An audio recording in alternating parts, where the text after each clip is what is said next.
You may think John D. Rockefeller became the richest man in American history because of business genius. But what if the truth lies in something stranger and much colder?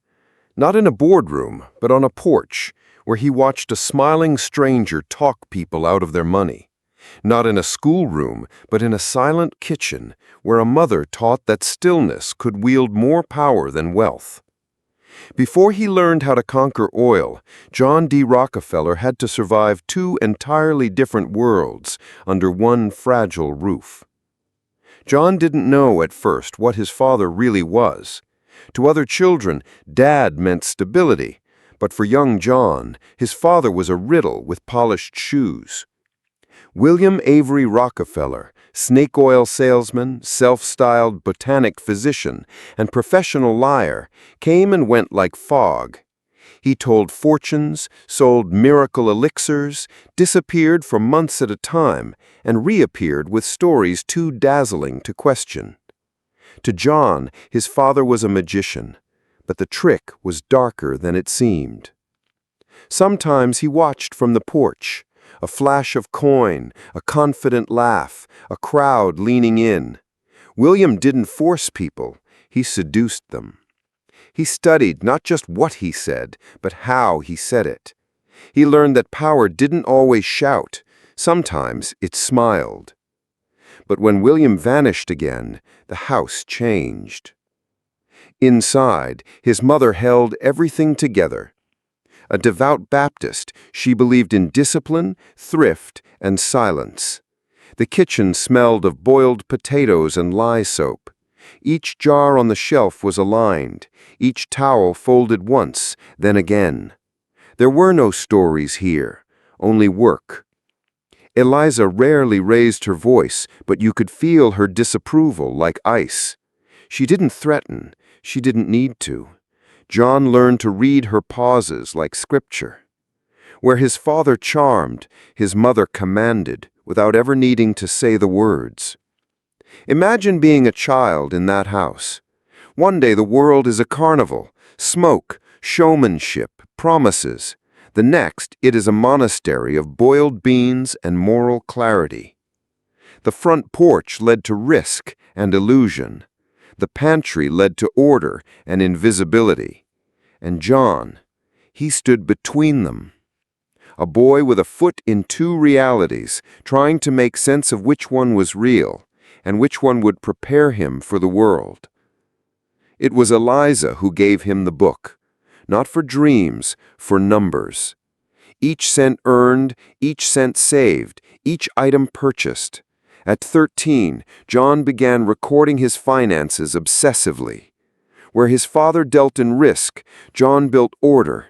Where his father disappeared, John accounted for everything. The ledger became his shield.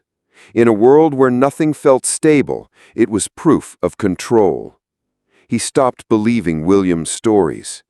At 15, John learned what his father had been hiding. Bigamy, cons, lawsuits, lies. The man who had dazzled others now looked like a ghost in his own son's eyes. But John didn't rebel. He watched. He noted. He understood that charm could be a weapon. And someday, he might need one too. Meanwhile, his mother never wavered. She didn't argue with William. She didn't explain her silence. She simply remained. No spotlight, no applause, but unshakable. When the house was low on food, she cooked from scraps. When William was gone, she found ways to survive. And when John watched her fingers tie cloth pouches, seal jars, align aprons, he saw something more powerful than a show: mastery through stillness. John's real schooling wasn't in any classroom, it was in contrasts. He learned to hide his emotions, not because he was heartless, but because emotion could be exploited. He learned that rules mattered, but only if you controlled them. He learned that charm could be useful, but trust was expensive. And most of all, he learned that being rich wasn't about having, it was about knowing where everything is. Order, control, strategy. Things his father never had. Things his mother never needed to say. When John D. Rockefeller entered the oil business, he was not the loudest man in the room. He didn't win by speeches. He didn't dazzle. He calculated, waited, built pipelines where others built stories. And when he negotiated, people said his eyes were unreadable, his tone cold, his presence oddly calming and terrifying. Where did that come from? A porch, a kitchen, a coin spinning in the dark, a woman sealing pouches in silence, a man who sold illusions and vanished. Some children grow up with heroes, some with monsters. John grew up with both, under the same roof. One taught him how the world deceives, the other how to endure it. It wasn't love that built Rockefeller. It was contrast, exposure to chaos buffered by discipline.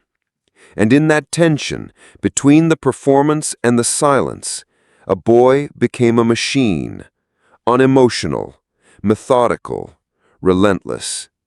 Not just the richest man in history, but the most studied, feared, and misunderstood.